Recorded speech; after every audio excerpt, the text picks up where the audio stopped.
Welcome into Around the Felt. We're back. The boys are back. I'm your host, Reagan, here with my co-host, Colin. And guess what? We're ready to recap the NFL draft. We're coming to you with our biggest winners, our biggest losers, and our most shocking picks. What an action-packed draft it was. But Colin, what is up? What's going on, my man? Look at you out in the sunshine. Must feel nice. Yeah. But yeah, wow. What a draft. That was a ton of fun. I know I'm very excited about my Giants. You're probably excited about your Jets. I liked a lot of what the Jets did. So we'll get into it, man. A lot to talk about, including Shaduer Sanders' slide and our boy Luke Newman going to the Chicago Bears, getting drafted. Let's go. If you haven't checked out that interview yet, please do so. It was awesome. Luke's the man. So, I mean, it was 195 in the sixth round of the Chicago Bears. I mean, let's go. Chicago got a dog. Got a dog. And it's really cool looking back, Reagan. Like when I saw he got picked by the Bears, I was like, that's just so funny. He was talking about his experience with Ben Johnson, probably more than any other team when we had him on the pod. So for him to talk about Ben Johnson and just being in that building and seeing some of the guys to then actually get drafted by them is pretty cool. Yeah, no, it really is cool. Happy for the guy, and I'm hoping one of our other interviewees, Charlie Eberle. I hope if you're any of you NFL scouts out there are listening or NFL GMs, give the kid an offer. Who cares if he doesn't have an agent?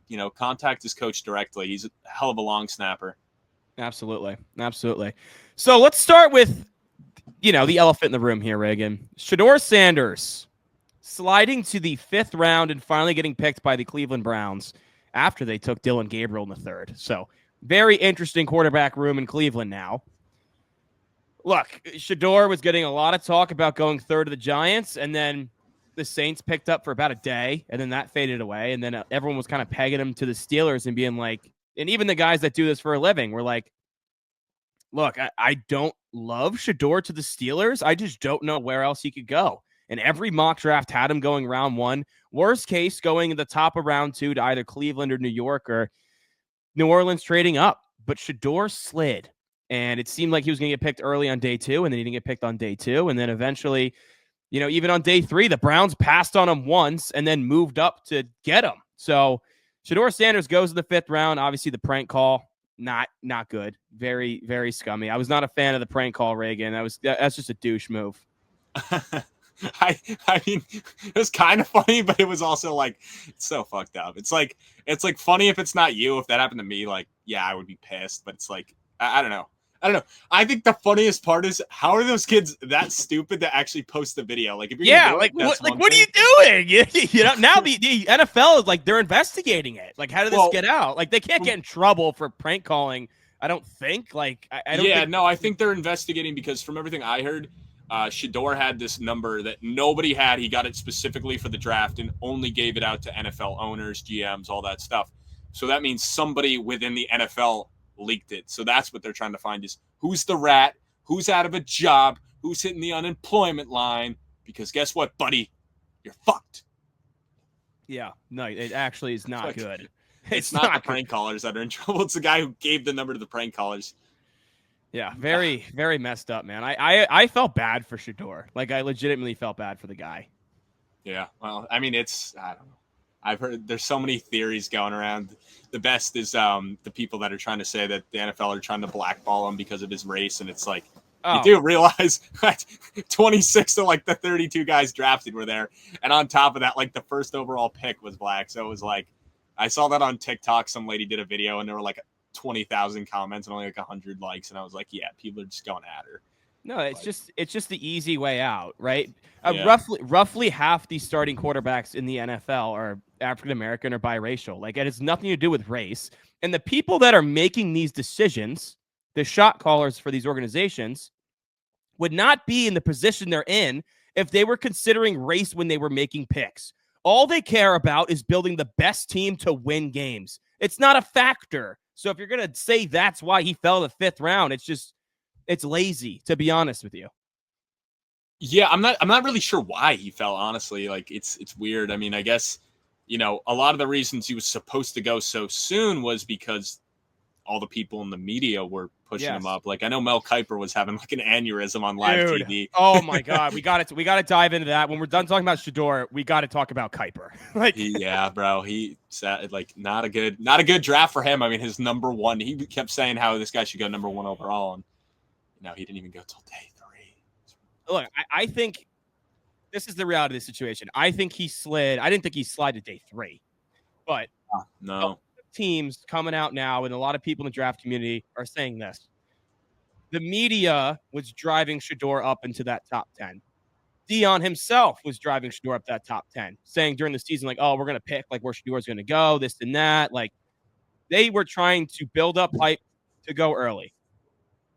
Teams finally started digging into the tape after the season, and they looked at it and they were like, yeah, there's a lot of flaws here. And we don't have to get into the flaws. You've heard all of them just listening, right? But there's a lot of flaws in the tape.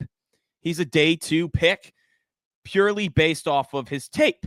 When you take into consideration that he didn't do any workouts before the draft, that he almost acted like he was a surefire top 10 lock, and he didn't have to do the things that Cam Ward didn't have to do, or an Abdul Carter or Travis Hunter. That just was never the case, right? So, and then you go with his attitude and his cockiness. And apparently he bombed a ton of interviews, including with the Giants. There's reports now that he was the number one quarterback for the Giants outside of Cam Ward for a long period of time. He had his interview with Brian Daboll.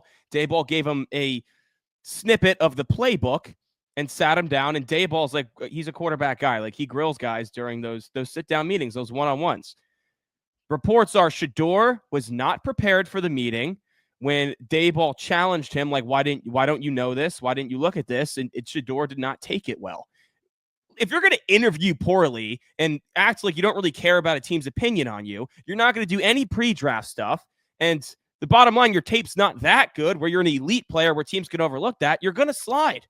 And no one wants a backup quarterback with this entire fucking circus going on. And then you also take into consideration any fan base that if your team would have picked Shaduer early in the draft and that team started to lose a lot, the fan base is going to be clamoring for Dion to be the next head coach. What regime wants to welcome that into their building? Yeah, I mean, I would have been okay with it. He kept sliding. I'm like, I'd be okay with the Jets taking him, honestly. I was almost like, should we double dip? Should we get Dart and Shaduer? Like, could we double dip here? Like, I don't know. I mean, the Browns kind of double dipped. I know Dylan Gabriel's not Jackson Dart level, but they still technically double dipped. Yeah, man, it's weird. I mean, I don't want to spend too much time on a 5th-round pick. Not trying to fire shots, but I think that's enough. Yeah, we don't want to be a Mel Kiper here. I even saw Titans fans like, should we double dip and just get Shaduer and Cam? Like, one of them's got to be good, right? Yeah, why not? I mean, it's just like you welcome in all of that. But yeah, now going into the Mel Kiper part, dude, people are tearing him apart. Like people are like, you're going to put your entire reputation on the line for a guy that went in the 5th round. And Mel Kiper's draft grades came out today, Reagan. Guess who the only team that got an A+ was? The Browns. The Browns. The only team that got an A+ from Kiper was the team that took Shaduer Sanders. I mean, the Browns did have a really good draft. But that is they did. Like, They're on my list. They're on my list. I'm not going to disagree with Kiper saying that they had a good draft. But yeah, that is kind of funny that out of all the only teams, because I agree they did get an A+, but I think there's other teams you can point to. But I mean, obviously the Browns getting Mason Graham I liked, and then getting Fanning later on, and Dylan Gabriel I was cool with. And what would Carson, the UCLA linebacker? I forget. I don't know. It's like Swessinger or something like that. Yeah, I don't know. Yeah. But the linebacker from UCLA, he was rated really highly, so that was a nice pick in the 2nd round early. But I don't know. I've never been a big Kiper guy. I think ESPN should have kept McShay. Yeah, Todd McShay's the man, dude. Stick. He got the short end of the stick. I've gravitated over towards McShay. Like I was listening to McShay a ton this draft cycle, along with Daniel Jeremiah and Joel Klatt. Like, those are my 3 guys that I really respect the most in the industry. Yeah, no, for sure, man. But yeah, let's get into it. I mean, who were some of your biggest winners? We'll start with the winners first. Might as well. Do you want to start with the 1st round? Yeah, we could start with the 1st round. I mean, I'd say that's the majority of people probably want to hear the most. Yeah. And then we can get into more of the nitty-gritties a little later. All right, so I'll go picks that I love from the first round, top to bottom. Tet McMillan, number 8 to Carolina. Man, was I kicking myself when they made that pick, because in my first rough draft of my mock, I had Tet, and no one had Tet going top 10, but I was like, look, everyone's penciling in Jalen Walker here, and I get it. They need pass rush really bad. They need defense help really bad, but still, Bryce Young just started to show the promise of why he was picked number 1, and he's still missing that alpha. Like, why is Tet not being talked about more to Carolina at 8? And they did it. And I'm really mad at myself for switching my pick and just going with the consensus and going Walker. Like Tet would have been home run for me, So I'm upset that I missed that one. Yeah, Tet, dude, I feel like a lot of people were like, all of a sudden, out of nowhere, it was like, oh, he's going to fall. He's not going to go early, but still top 10 pick. I mean, still the first wide receiver off the board. And, for him, I mean, he should slide right into the number 1 receiver for there. I mean, Leggett didn't prove enough last year. I mean, Thielen is still very good. I mean, I'm not going to sit here but he is aging, so you got to think that the cliff is closer than the peak, because I think that he's well past the peak. So I love it. I mean, you get Bryce Young a huge target in McMillan, and it's just going to help him continue to grow. So as a Bryce Young fanboy, big fan. I love that one. So that was on your list too. I love it. It wasn't one of my top ones, but it definitely is one I like. One of my top ones was actually the Vikings, going with Donovan Jackson, the Ohio State guard. Yes, because they're fully investing in the offensive line. We already love that unit a lot, and he's got the guard tackle flexibility. So I love it a lot.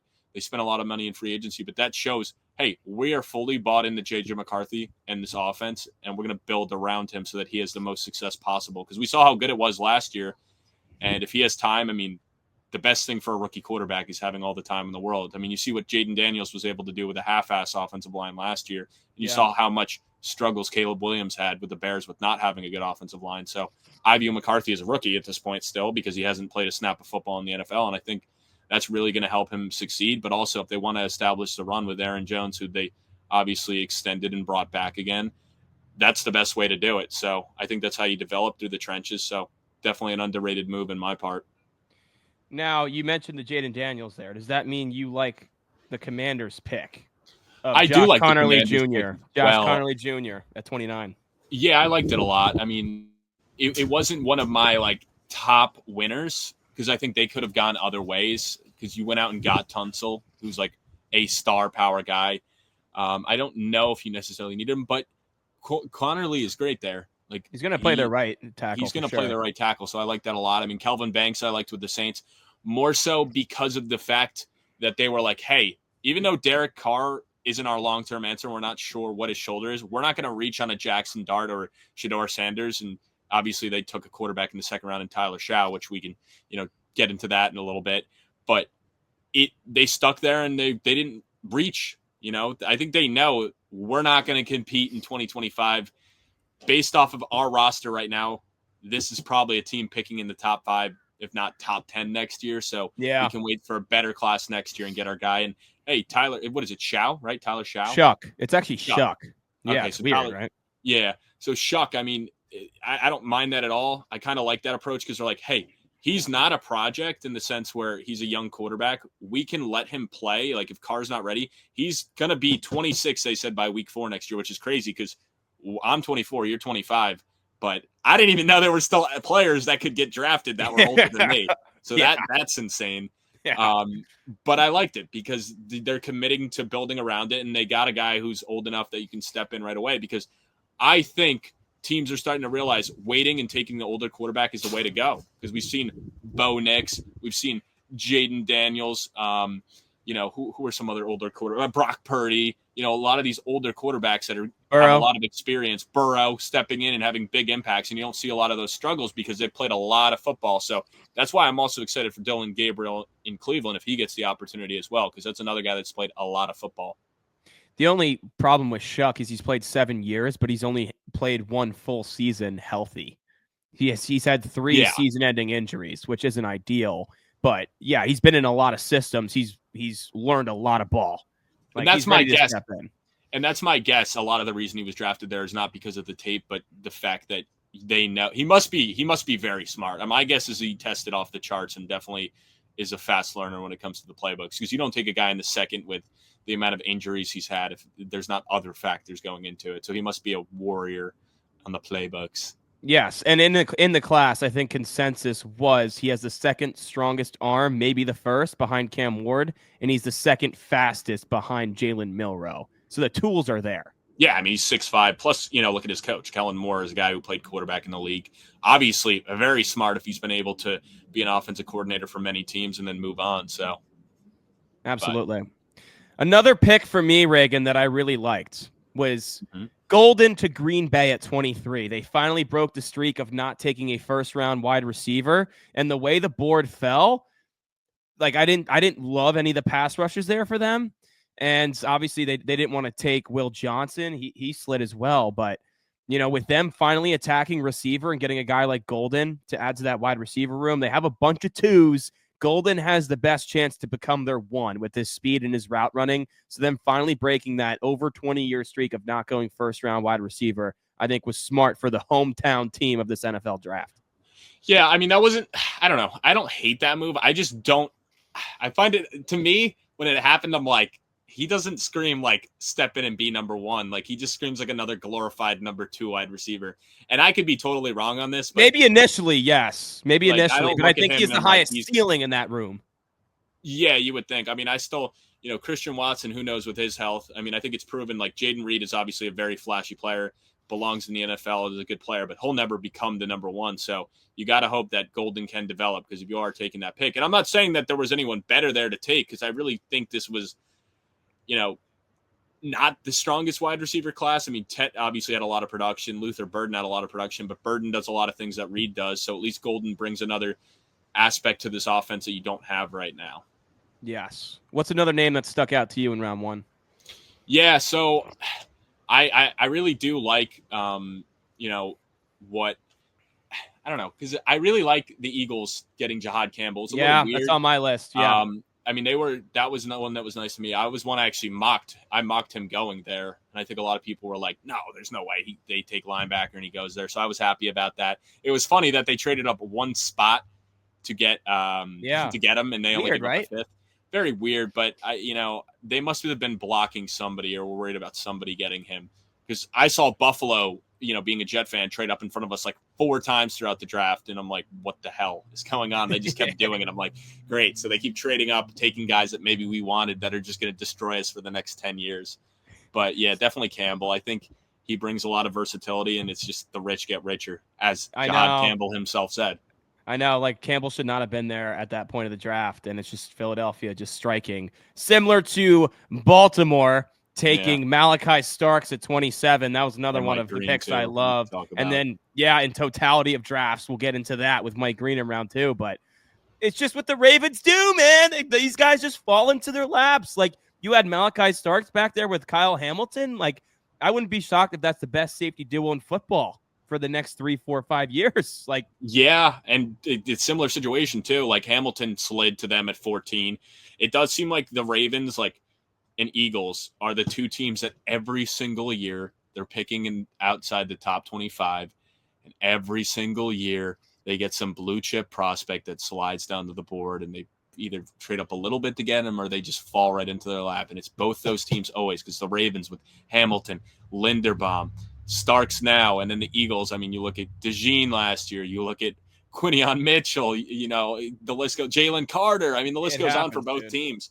And it's just, and then everyone's like, what do they do that we don't do differently? It's just, they just sit there and take the best one. They're not like, oh, like, we like this guy, we don't want him to not be there. They're just like, hey, we'll sit here and take the best available, and it keeps panning out. It does. What is a pick in the first round, or a couple? We'll go back and forth here. Some that had you scratching your head a little bit that you were not a fan of. Yeah, I mean, one right away, and it's, I shouldn't say that it probably will work out because it's the Lions, but Tyreek Williams going to Detroit at 28, that one seemed like a reach to me. But then look at who did it, and look at their success of doing that. I mean, we said Gibbs was a reach at 8, although on a podcast recently, Joe Douglas came out and said if Jahmyr Gibbs was there at 14, apparently they were going to take him to pair with Jahmyr Gibbs. But I mean, with Breece Hall, but still, they did that. Branch, they got, or not Branch, because he the got him linebacker. Campbell, the linebacker, yes. Campbell, yeah. So, I mean, we saw them reach on both of those guys where it was like, yeah, they're good players, but I think you could have got them later. So that one, just to me, like where he was ranked, I feel like they almost could have sat there and traded back to the second round because it seemed like there were a lot of teams that wanted to move back in and got him if some team traded up that at an early second.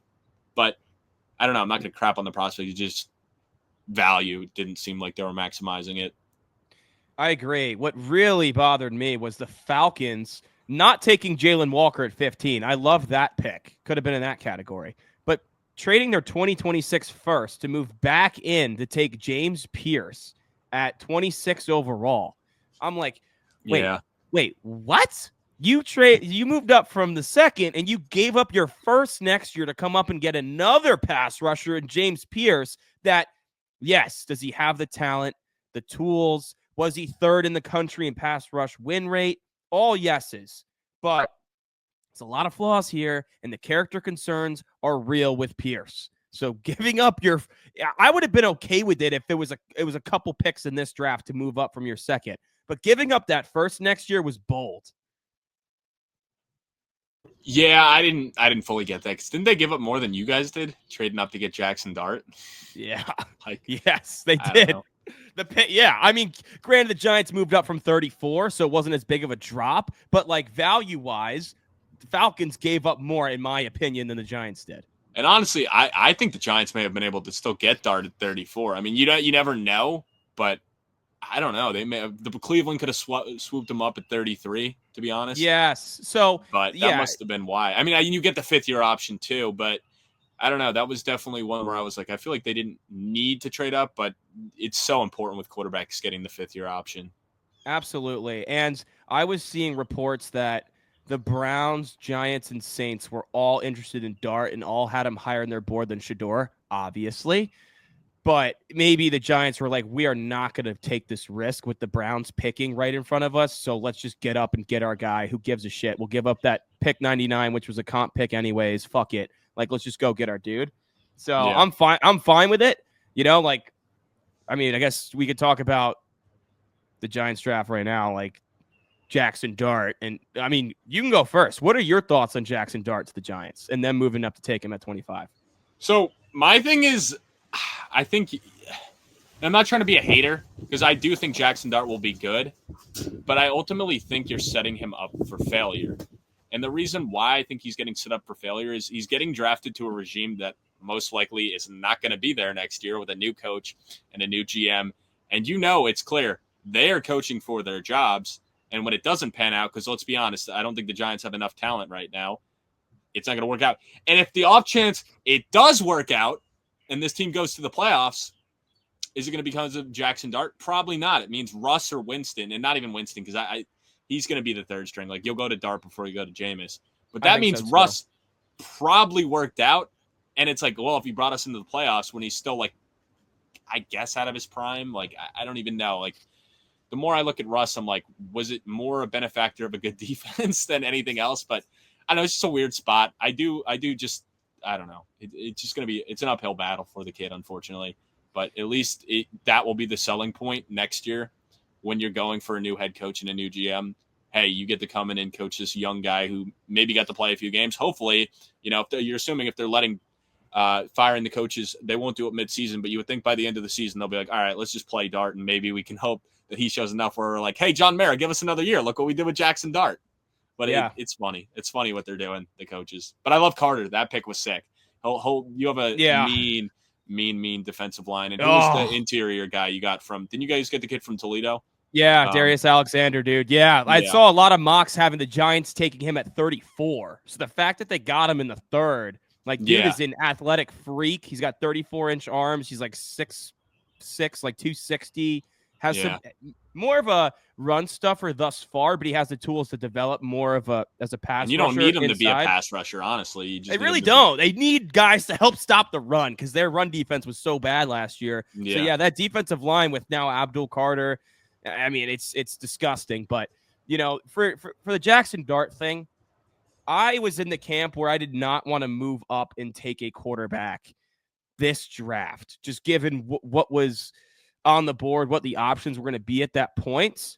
Now, I don't think they gave up too much where it's like I'm not pissed at the offer. And I also was thinking before the draft that, you know what? If they're going to do it, it's not what I want to do. I want to stick and pick at 34, and I would have liked to take like a Luther Burden right there. But at the end of the day, I trust Brian Daboll, and you got to give him his chance to mold his quarterback to see what he's made of. Because now I think, look, if Dart doesn't play this year, it's a good thing because that means they're winning games. If he does play, if he's showing flashes down the end of the season and they're battling and they're competing and they're more competitive and they're a 7-win team, maybe it buys them another year, right? Yeah, but would you want that? I don't know if I want that. You know what I mean? Like, I'm not gonna lie. Joe Shane, this draft, knocked it out of the park, and his draft last year was also phenomenal. Where now you're starting to see the vision. But the reality is, if they don't win games this year, they are going to be canned. The reality is, Brian Daboll, as much as you are as a quarterback whisperer, the offense has been garbage the last 2 years. So the defense on paper has all the makings to be a top 10 defense if they can put it together, but they need to score points. And if they don't score points, they're not going to win games. That means Daboll's offense was not good yet again, and they're fired anyways. You're basically describing the Jets like 2 years ago. Yeah, like literally. Yeah. Well, yeah, so exactly. You just gotta hope they don't go like and they're basically bringing in Russ as if like and obviously he's not, and nobody's acting like he's to the caliber of what Rodgers' hype was coming into the Jets. Like obviously I don't even know, because now Rodgers might go to the Steelers, it sounds like, based off of their draft.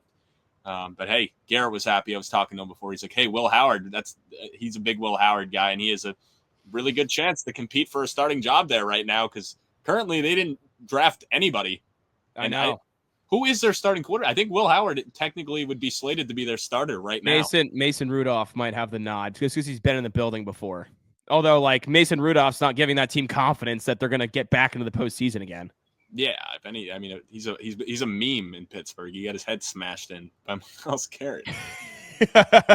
He did. I just talked about my Giants, Reagan. Do you want to talk about your Jets? Yeah. I mean, I was happy with Mebou. I mean, I was kind of mocking him there for the longest time. I thought, either go him or Mason Graham were the two biggest needs, because our run defense was atrocious and we needed another interior defensive lineman. Obviously, Mason Graham goes, so it makes the decision easy. You go with the second best tackle in the class in Mebou. And I don't even know if you can say for sure Will Campbell's better than him. It's just, the Patriots obviously fell in love with him.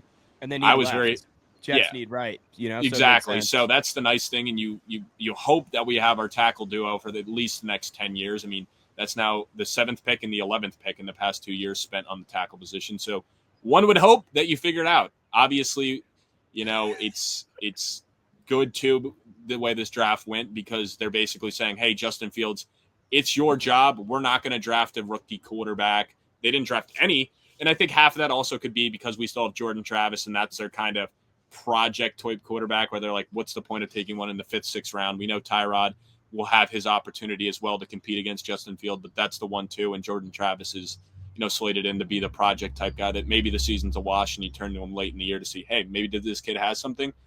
And ultimately, if it is a wash, we'll be set up next year to draft a rookie quarterback. But you would hope we have our 2 starting tackles figured out. So it's like, all right, this rookie quarterback's coming into a situation where at least it's not a bad offensive line. The only thing is, and what I didn't like is, I still feel our weapons are a little lackluster outside of Garrett Wilson. I don't mind getting tight end Mason Taylor. I was going to say Jason Taylor, but that's his father. So I don't mind getting Mason Taylor. Obviously he put up big numbers at LSU. I saw he's the most catches and yards from a tight end in franchise or college history there. So that was cool. And the dude's a physical freak. So it sounds like he can block and, will be a weapon for Fields. But, and then we took Smith later on. But I know we're just really talking about the first round. But I don't know. Mebou should slide right in and be a factor. And the dude's crazy. You see his 40-yard dash. He's just like screaming as he's running. Yeah. Yeah, no, he's a freak. It's fun. It's funny to me, Reagan. You're describing the Giants from 3 years ago. They took their potential right tackle of the future at the 7th overall pick, Evan Neal, thinking, we have our bookend tackles for the next 10 years. So hopefully your Jets taking a right tackle at 7 have their bookend tackles for the next 10 years, and don't turn down the 5th-year option like the Giants just did for Evan Neal. Yeah, no, I'm hoping so. And I mean, at least we got Vera Tucker and John Simpson. It actually does. We do have, on paper, it looks like we should have, one of the better units in the league.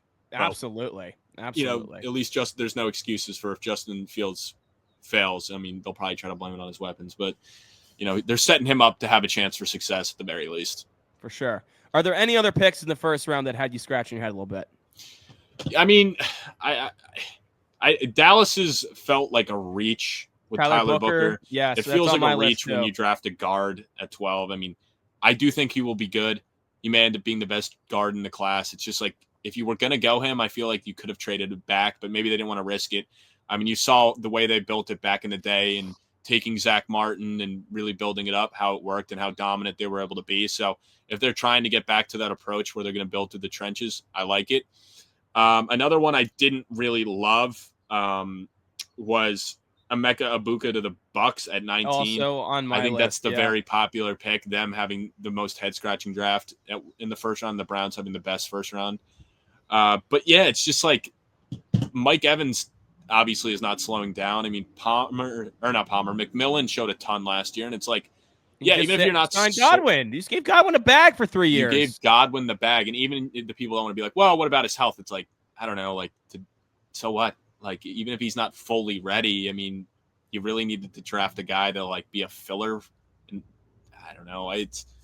They're fully committing to Baker, which I love to see, but I just think there were bigger needs. And it's like, all right, you went best on your board, which they probably did, was like, this is our top rated player here. It's just like, why not trade back and get more picks? I don't know.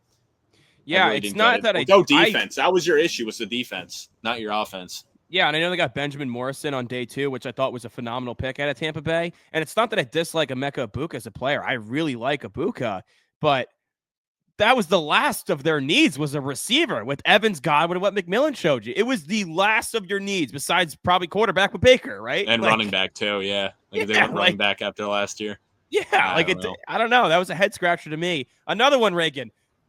The Bears going with Colston Loveland over Tyler Warren. Very interesting. I know both guys were considered probably top 15 prospects, maybe even top 10. But goddamn, dude, you better make sure you got the right tight end there. Because if Warren's a beast and Loveland's not, it's going to be really, really tough. I just don't think I never thought they'd be a team that would go tight end, just because I was like, you know what, they got Cole Kmet. And then they went Luther Burden later on. So it's like, they are fully setting up Caleb for success. I mean, I know Ben Johnson's an offensive-minded guy, but Caleb, with all the draft picks they got, with all the trades they made, I mean, they went out and acquired a lot of new faces to be on that offense. And honestly, you can make a case the biggest winner from this draft is DeAndre Swift. I mean, we're going to be doing a Dynasty type rookie ranking podcast later in the week, but I don't believe the Bears brought anybody of relevancy into the running back. Whoa. Don't throw shade at Rutgers legend Kyle Monangai, dude. But that's what I mean. If that's you know what I mean? Like, everyone was like Genty or in the second round, and DeAndre Swift walks out keeping his job. It looks like it's going to be the 1-2 headed monster of Swift and Johnson. So if you are somebody that plays Dynasty, maybe try to go out and get DeAndre Swift, because they really built up that offensive line. And I would think if Caleb develops, it's going to be good news for him. But I know this is an NFL draft pod. I was just shocked they didn't take a running back, but they went out and got a tight end and a wide receiver where they already had a lot of, you could say, quote unquote, richness at those spots. Dude, their weapons are ridiculous for Caleb right now. All young and ascending. Their most veteran weapon is DJ Moore. Dude is not old at all, and he's a stud. They have weapons galore for Caleb. it's on him, dude. If he's not going to succeed, I don't know what to tell you. You have everything you need right there. Yeah, no, I mean, they really set them up. I don't mind the Loveland pick. I know there were a lot of people that were bigger on Loveland than Warren. I'm not going to sit here and say that's crazy. I mean, but like you said, you got to hope that he is better than Warren, because those were the close two. But I mean, you could say that for a lot of people. The Titans better hope Cam Ward's the one, and one of these other quarterbacks that they opted to not take at one. So I don't know. But definitely was not expecting to hear Loveland at 10. I can tell you that much. That was by far the most shocking pick. But I'm not going to say they're a loser for taking it. But definitely was one of the most shocking ones. I agree. And I know we're going to do the whole fantasy thing, but just little side comment here. The Bears, a much better landing spot, I think, than Indianapolis. Although there's more mouths to feed and Kmet is there. Just with the quarterback play in Indianapolis and the inconsistency and the inaccuracy, I think I'd rather have my tight end on Chicago than Indianapolis. Yeah. No, I think for the future I would. It's just the only nice thing is like Warren has no competition where it's like, yeah, Loveland was drafted 10, but like they're still paying Cole Kmet and he's still a very good tight end. So it's not even like he might still be in like a 50-50 timeshare and they'll have some packages with both of them on where at least Warren's going to have the higher snap percentage. Yes. Now, another big thing that I want to touch on, Reagan, before we kind of pivot out of the first round and kind of talk more in totality here for a little bit. What are your thoughts on the trade between Jacksonville and Cleveland? Jacksonville getting super aggressive, giving up their first in 26. I don't know, but I'm sure you agree with me here. I'm not penciling in the Jags as a playoff team next year. Now, should they be more competitive? Absolutely. But giving up their first in 26 to move up 3 slots to take Travis Hunter, the Browns add another first, which is supposed to be a very good quarterback class in 26. Granted, they also took Dylan Gabriel and Shaduer Sanders, but they have the ammo, and they take Mason Graham. Your thoughts on that trade? Yeah, I mean, the Browns definitely walk away winning the trade because they got so much capital. You get Mason Graham. You still get that like blue chip prospect to pair with Myles Garrett on the interior. But I don't hate it from the Jaguars' perspective because right now, if you look at the Jaguars, they don't have a lot of guys that like puts butts in seats. At least Travis Hunter does that. He gets the fan base excited. You have the flexibility where you can use him at wide receiver or corner, probably corner because at least you have Brian Thomas. No. They said their plan for him. It's been announced. What is it? James Gladstone. I don't know if you've seen the videos of him talking about Travis Hunter. They're wild.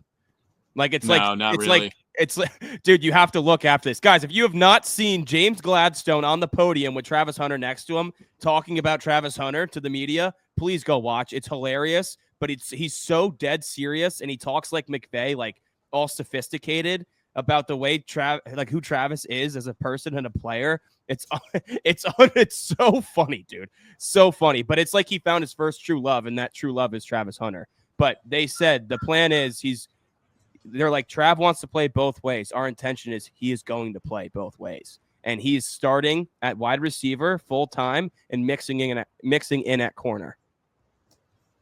Okay. They're pairing him with Brian Thomas to start the majority of the time, and then defense will come.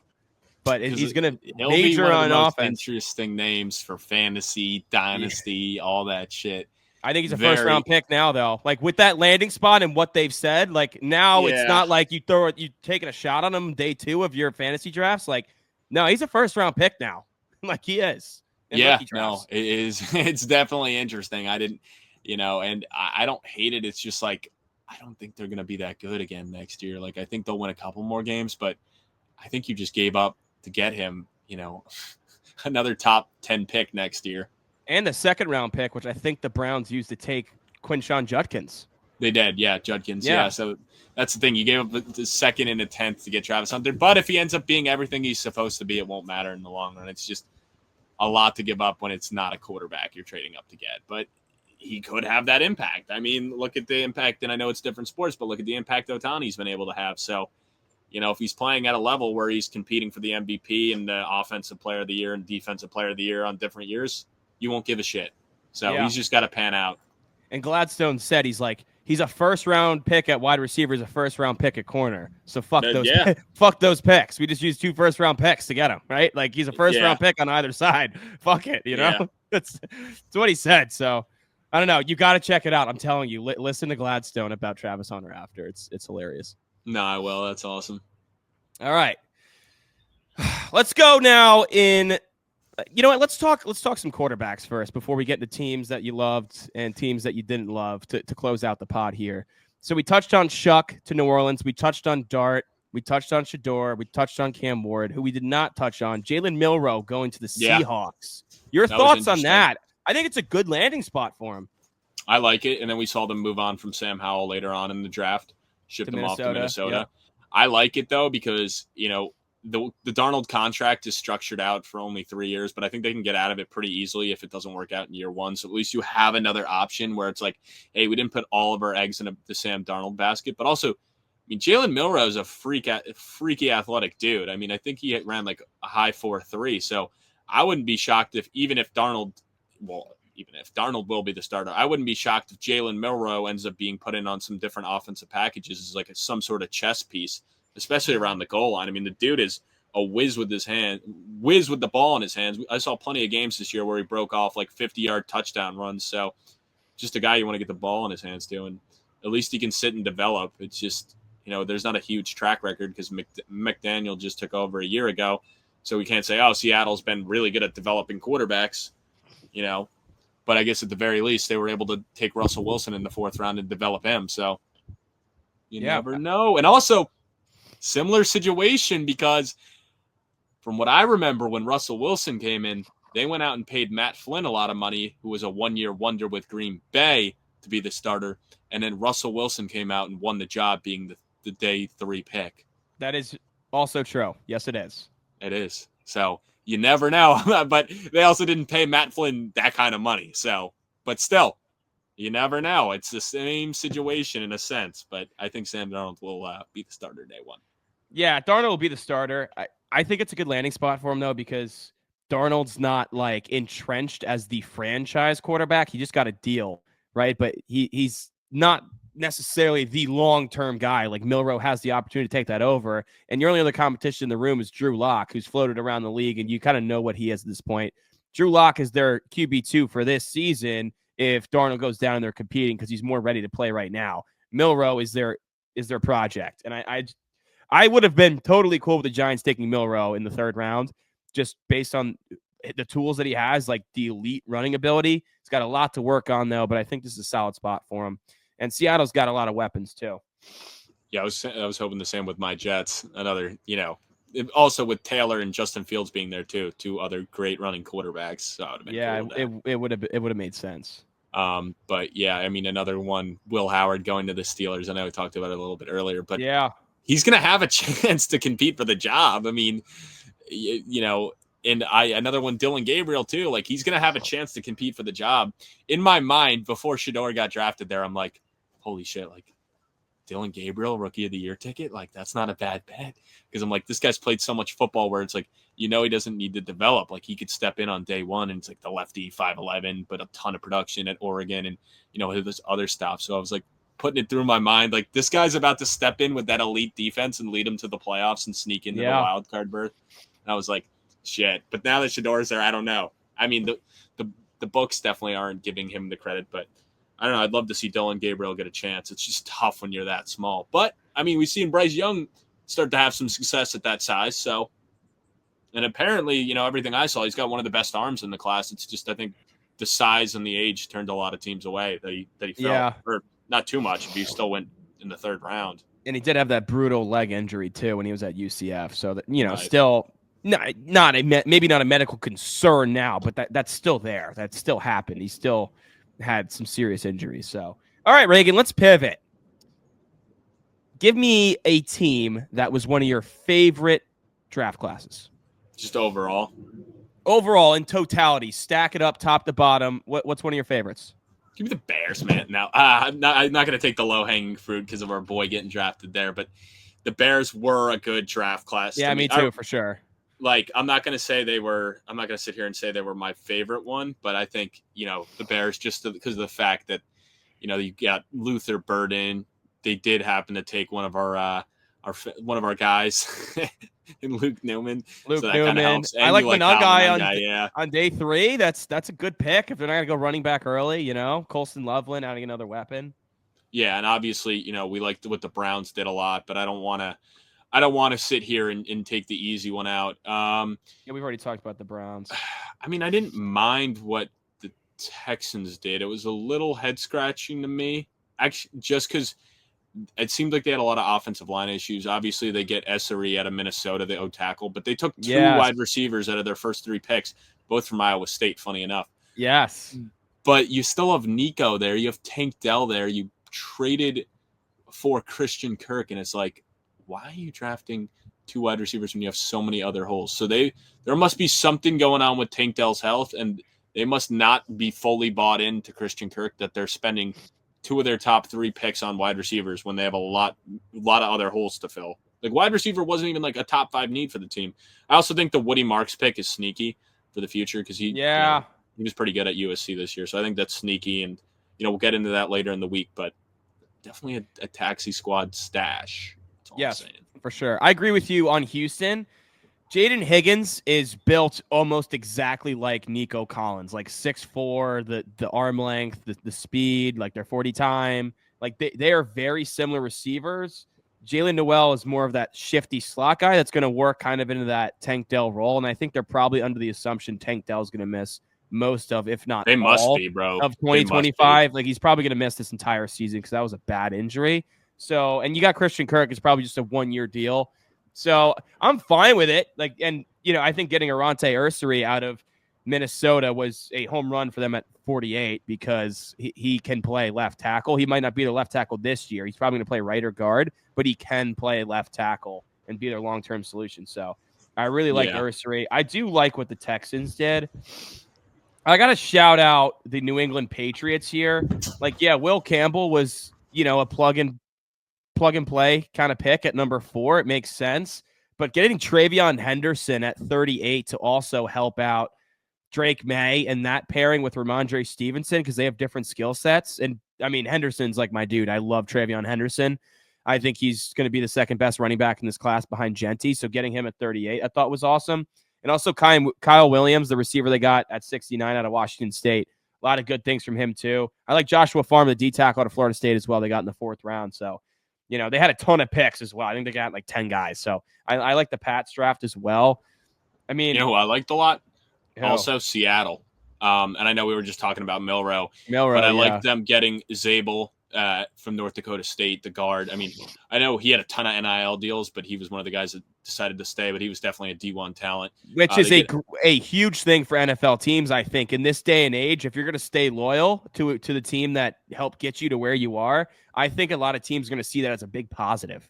Yeah, and I liked them taking Emma Nawaria, the safety from South Carolina. Yeah, he slid out of the first. They take the tight end from Miami and Arroyo, so you're getting Sam Darnold another weapon there because that's one spot too, like the tight end position for Seattle. They got great wide receivers, but I don't think Noah Fant is the tight end of the future there. So I don't mind them taking the shot there. And even Torrey Holton from Colorado State put up some big numbers there. So I like that shot later on as well. So they were definitely a team that I saw that I thoroughly liked what they did. I mean, we kind of touched on Baltimore too, right? Like Malachi Starks, but then getting Mike Green. I mean, sheesh, his over-under was 17.5. I had his under. I felt pretty good about him going 15 to Atlanta or 17 to Cincinnati. Clearly, we weren't fully aware of how significant the off-the-field concerns are in those, I think it's like sexual assault allegations against him. Oh, I didn't realize that was going on. I thought it was playing at Marshall teams were like, no. I didn't realize there was that going on. Yeah, so that is why he fell. It was that. Like, I think a lot of teams just had him off their board entirely. So Baltimore is comfortable enough with the legal side that you're going to get that talent. Like, it just seems like a Ravens pick that's going to pan out for him really well. I also saw they took a kicker, too, so I guess that's the end of Justin Tucker, maybe. Bye, Justin Tucker. If you're going to draft a kicker, like you're going to start him, right? So Tucker's done. I still think there's no point in drafting kickers. I think that's the stupidest shit ever. But I agree. When you just sign a guy like George Eberle off the streets, Yeah, come on. Even though he won't give us the chance to come on this podcast, I think NFL teams should give him the chance. Another team that I liked, Reagan, the Chargers. Really helping out Justin Herbert in this draft. Amarian Hampton at 22. I mean, he should be a dog for them. And I'm not really concerned about Najee Harris's involvement. I think Hampton's going to be their guy. Then also Trey Harris, 55th overall out of Ole Miss. Would have been picked a lot higher if he played more games. He battled some injuries last year, only played in 8. But as a Giants fan, which I don't have to talk about the Giants draft anymore, but I just want to throw in Cam Scatteraboo. Let's go, dude. What a freaking draft. But I was watching Jackson Dart highlights and tape, and I was like, holy shit. Trey Harris is an animal, dude. He's an animal. He's so good. Like, he had 2 guys on him, and he's making all these plays. Like, very sneaky guy, Trey Harris, to be an absolute dog alongside Ladd McConkey in Los Angeles. Yeah, that'll be interesting too because he's definitely a name that's going to shoot up the dynasty boards. And we'll get into that later in the week. But he definitely has a chance to become the number one there because, don't get me wrong, Lad's a beast, but I don't think he'll ever be the true alpha number one. So the situation's definitely there. Some of these guys fell into it, and Trey Harris is definitely one of them. Yeah, dude. I wanted the Giants to snag Trey Harris with their third-round pick, but he didn't get there. He didn't. They were like 17 picks away, dude. Like the Chargers pounced on him on day 2.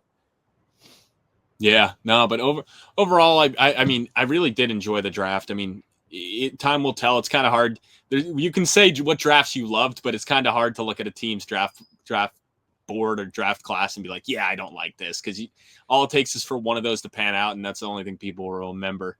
Be like, oh, I know. Well, you said you didn't like it. One of these guys was an All-Pro. I know, and it's like even like, you know, like just to throw another one in there. But even Dallas, like I know we were talking about Booker at 12 is kind of a reach, but then you look at what they did on day 2, and it's like Donovan Ezeraku from BC, like 16 and a half sacks last year, getting a ton of first-round buzz. To get him at 44 is pretty good. Siobhan Ravel, the corner from ECU, that was getting some first-round buzz a couple months ago, but ultimately that faded away just because of his recovery with the knee. But just a freak athlete, 6'3", 4'3" speed. To get him at 76 is awesome. And then Jadon Blue, a lot of people wanted to go running back earlier, and I get it. But getting Jadon Blue in the 5th round out of Texas, the guy ran a 4.28 and is one of the best pass-catching backs in the draft. So I think he meshes well with Javonte, where, yeah, they don't have a superstar right now, but I think they have guys that can fill all of their needs in the backfield. Yeah, and speaking of like Will Johnson also falling to the Cardinals there at that was another one, obviously medical reasons, but I did not expect him to fall that far. It's funny because we were talking like last summer, and you were like Will Johnson, Luther Burden, like all these names that we thought would be like locked and loaded, like top 5 picks, ended up falling to the 2nd round. Dude, I saw a tweet today. It was like from a year ago. It was like way too early NFL 2025 mock draft, and it was the top 10, and it was like, holy shit. Yeah, like Luther Burden, Will Johnson all slid out, had Shaduer going 1. There were guys on there that didn't even get drafted. Like, it was crazy. Wow. Yeah, dude. I wish I had it. I should have screenshotted it, but it was nuts. Like, all these guys that you thought would be going. It was like James Pierce going 3rd overall. Like, it was we got to not even close. Back at it. I don't even think a single guy that this mock draft had in the top 10, and it was like a legit like ESPN or like Fox. Like, it was a legit like organization. Yeah. Not a single guy went in the top 10. Not one. That is brutal. That's why I will not be making one of those to look like a fool later on. No. I don't need to give people receipts. Do you know how many picks you got right in your mock draft? Well, what do you consider getting right? Because like, that's my question too. Is like, okay, I had Mason Graham at 5, but they swapped teams. Like I had Travis Hunter going to the Jaguars, but at 5. You had him going to Jags at 5. I had, because I love that landing spot for him. I had 6 right, like exact team and player. I also got too cute with the Abdul Carter, Travis Hunter 2-3. If I didn't do that, I would have had 8. But I was just like, I want Travis Hunter in the Giants. But I'm really happy with Abdul. But technically, Graham, I had at 5. But with the trade, it doesn't count. I mean, my best hit, I guess, like down the board was Golden 23 to Green Bay. Yeah. Your best was definitely Campbell to Philadelphia. It was definitely your best hit. Yeah, because I'd said him. I think I ended up. I don't know, because I put out a couple one. Let me check. Because even though they moved up one spot, like, does that count? I mean, Travis Hunter to Jacksonville is a pretty good hit too. Yeah, you knew that. You just didn't predict trades, but you knew. I just like in my mind, I was like, oh my gosh, I could totally see. He just seems like a Jaguar to me. Like, I couldn't see him in a Giants uniform or a Browns uniform, but for some reason, the Jaguars uniform, something about that really stuck out. Maybe it's the fact that he grew up in Florida. Yeah, Jiad Campbell to the Eagles was definitely my best call. Because I had that one right. I had James Pierce 26 to the Rams, which was obviously didn't happen. But he did go 26 to the Falcons, so it was like, that was Tyler Warren I had right at 14. Same. I had so technically 2. Not Shamir Stewart didn't go. Who went to the 49ers? It was the other Texas A&M guy, right? Yeah, Michael Williams. Yeah, I had the wrong. So that counts. Same right school. I had Mebou right. Travis Hunter right situation. Abdul Carter. So overall, I mean, I got like 7 right, I guess you could say. It's just crazy. It's so hard to be accurate because, like even at Carolina at 8, going Tet McMillan just shakes everything up so hard. Like, I don't think a lot of people were thinking Kelvin Banks 9 to the Saints until maybe right before the draft. The Bears going tight end, but going Loveland threw a big wrench in things. Yeah, dude. It just Cowboys going Booker at 12 throws a huge wrench in things. And it's just hard to get exact picks after that, Yeah. Also, I know we already touched on, but the Broncos going Ja'Day Barron at 20. No one had him going defense, dude. I think they weren't planning on it, but it just no mocks had him going defense. Everyone was like Amari and Hampton, Colston Loveland, but they passed on Hampton. So good. Oh, so good. Because Funga too. They brought in Greenlaw. Obviously you got the studs on the sacks last year. Studs on the interior. Like they're gonna be so good. Yeah, dude. Yeah. All right, man. Any last words out of you here? No, I mean, I'm just excited to get into the dynasty aspect later in the week. So I would say, be on the lookout for that. But I enjoyed the draft thoroughly. It was another good year. And I know we're going to all try to get there next year, maybe get some content for you guys when it's out in Pittsburgh. But yeah, I'd say cool. I enjoyed watching Thursday night.